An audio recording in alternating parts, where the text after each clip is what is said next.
Film dimulai di sebuah pertandingan bisbol yang memperlihatkan seorang pria penuh semangat dan tinggal selangkah lagi mencetak skor kemenangan untuk timnya. Brewster adalah namanya. Meski sering dianggap gagal dan hanya dibayar maksimal $11.000, dia selalu bertekad bermain baseball. Sore itu, dia berhasil membawa timnya keluar sebagai pemenang. Untuk merayakan kemenangannya, Brewster dan sahabatnya bernama Spike pergi ke bar untuk minum bir. Mereka pun tebar pesona kepada para wanita di sana, dan ketika mereka mengajak wanita-wanita untuk berkencan, mereka tiba-tiba didatangi oleh pria yang ternyata adalah suami wanita tersebut, sehingga menimbulkan kekacauan. Atas kejadian itu, Brewster dan Spike kemudian dimasukkan ke dalam penjara. Mereka pun disidang karena tidak punya uang sepeser pun untuk membayar jaminan, jadi mereka harus dipenjara. Brewster dan Spike panik. Tiba-tiba ada seorang fotografer yang bernama J.B. Donaldo datang dan bersedia menyelamatkan kedua pria ini. Tetapi dengan syarat, mereka harus ikut dengannya ke New York. Mereka pun langsung menyetujuinya dan langsung berangkat ke New York. Sesampai di New York, Donaldo langsung membawa mereka ke sebuah kantor pengacara. Rupanya dia secara khusus diminta untuk membawa Brewster ke pemilik yayasan amal yang bernama Granville and Baxter. Di dalam sudah ada seorang pengacara yang menunggu bernama Edward. Edward adalah pengacara paman buyutnya bernama Rupert Horn, yang merupakan orang terkaya di Amerika. Dia memiliki bisnis minyak dan real estate di berbagai belahan dunia. Rupert meninggal sebulan yang lalu. Sebelum meninggal, dia mewariskan semua hartanya ke satu-satunya keluarga yang masih hidup, yaitu Brewster. Brewster akan menerima $300 juta jika dia dapat membelanjakan $30 juta dalam waktu 1 bulan tanpa ada sisa aset atau uang sepeser pun. Jika dia gagal, semua harta warisan itu akan masuk ke yayasan amal Granville and Baxter. Lalu Granville dan Baxter mengirim seorang pengacara yang bernama Angela, di mana dia akan mengawasi Brewster agar tidak berbuat curang. Ketika dia menunjukkan uangnya yang banyak itu, Spike hanya bisa melongo dengan kaget. Brewster dengan cepat mulai menghabiskan semua uang itu. Dimulai dengan mempekerjakan orang asing, membeli tim baseball, menyewa limusin, serta menyewakan hotel untuk orang-orang yang berasal dari desa yang sama dengannya. Berita tentang Brewster menjadi seorang terkaya di dunia dengan cepat menyebar ke seluruh negeri. Keesokan harinya, Angela mengomeli semua tindakan Brewster karena menghabiskan uangnya untuk hal-hal yang tidak berguna. Obrolan mereka terhenti ketika pacar Angela yang bernama Warren datang menjemputnya. Brewster menggunakan kesempatan itu untuk membuktikan perkataan Angela bahwa Warren bukanlah seorang yang mata duitan. Namun nyatanya, Warren sama seperti kebanyakan orang. Dia menerima tawaran Brewster dengan gaji 10 kali lipat dari gajinya saat ini. Kemudian Warren mengajukan resign dari Granville and Baxter. Awalnya mereka menolak pengunduran diri Warren. Tetapi ketika mereka mengetahui kalau dia akan bekerja untuk Brewster, mereka segera menyetujui dan memintanya untuk memata-matai Brewster. Sejak menjadi miliarder,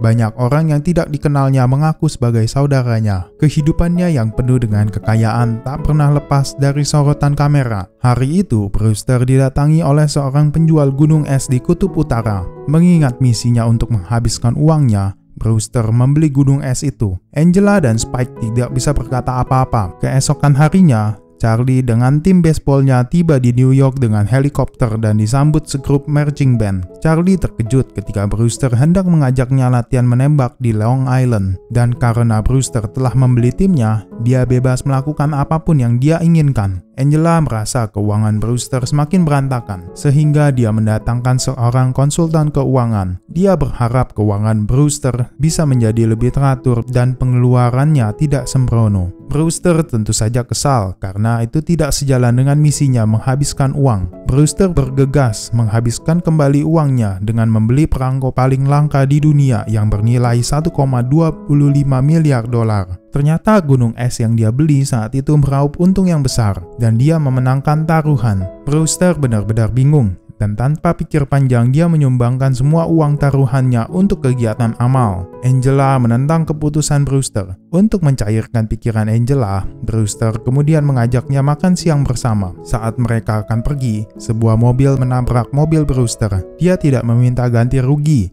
malahan menyuruh pemilik mobil untuk berpura-pura terluka dan memberinya uang. Melihat semua itu, Angela menjadi sangat terheran-heran. Malam itu, Angela ada janji makan malam dengan Warren. Bukannya memperbaiki mood Angela yang sedang jelek, Warren malah memperburuknya. Dia menuduh Angela memiliki perasaan terhadap Brewster dan perasaan Angela padanya tidak sama seperti dahulu. Keesokan paginya, Spike memberi kabar baik kalau uang Brewster telah bertambah 10 juta dolar lagi. Mendengar ini, dia menjadi sangat bingung. Mungkin ini adalah balasan atas kedermawanannya, karena bagaimanapun tidak ada seorang pun yang menjadi miskin karena bersedekah. Brewster yang sangat terkejut kemudian berteriak histeris.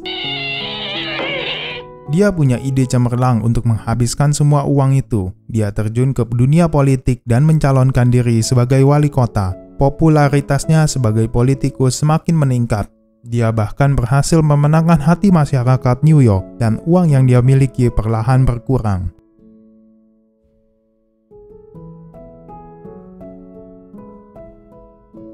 Suatu hari, tibalah saatnya Brewster kembali ke lapangan melawan tim baseball terkenal. Sebelum bertanding, dia menyemangati timnya untuk tidak menyerah karena masih ada secercah harapan selama mau berusaha dan tetap semangat. Teman-temannya menjadi sangat bersemangat mendengar ucapannya itu. Pertandingan dimulai. Pada awalnya, tim Brewster berhasil memimpin, namun semuanya dengan cepat berubah. Dia harus keluar lapangan dengan kecewa. Sekarang dia merasa seperti pecundang. Edward datang dan memberitahu Brewster kalau dia memenangkan pemilihan, maka dia akan mendapatkan $60.000 setahun. Karena tak ingin usahanya sia-sia, dia kemudian mengumumkan pensiun sebagai calon wali kota dan resmi pensiun sebagai pemain baseball. Untuk membelanjakan sisa $30 juta, Brewster mengadakan pesta. Angela menjadi gila dengan kelakuan Brewster. Brewster begitu ceroboh menghabiskan begitu banyak uang sehingga tidak ada yang tersisa. Pesta yang diadakan Brewster terlihat sepi. Semua orang segera menghindari Brewster ketika mereka mengetahui tentang kebangkrutan miliarder itu. Untungnya Brewster masih memiliki Spike dan beberapa karyawan setia yang menemaninya. Bahkan mereka berusaha mengumpulkan uang untuk Brewster. Brewster menolaknya karena sekarang misinya telah selesai. Keputusan akhir akan diumumkan kepada publik. Sekarang satu-satunya harta Brewster adalah kemeja bisbolnya. Ketika dia tiba di kantor pengacara, Warren berkata kalau Brewster masih memiliki sisa $20.000.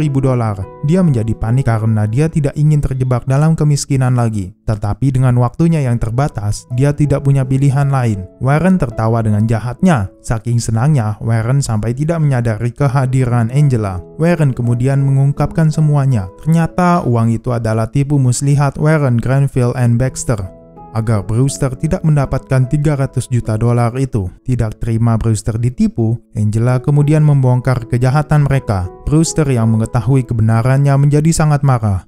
Dia kemudian menggugat Warren ke pengadilan, dan agar uang itu bisa dihabiskan dengan cepat, Brewster kemudian menyewa Angela sebagai pengacaranya. Dia menggunakan $20.000 sebagai uang muka. Akhirnya Brewster berhasil mendapatkan warisannya. Selain mendapatkan $300 juta, Brewster juga berhasil mendapatkan hati Angela untuk selalu berada di sisinya. Dan film pun berakhir. Terima kasih telah menonton, nantikan video kami berikutnya.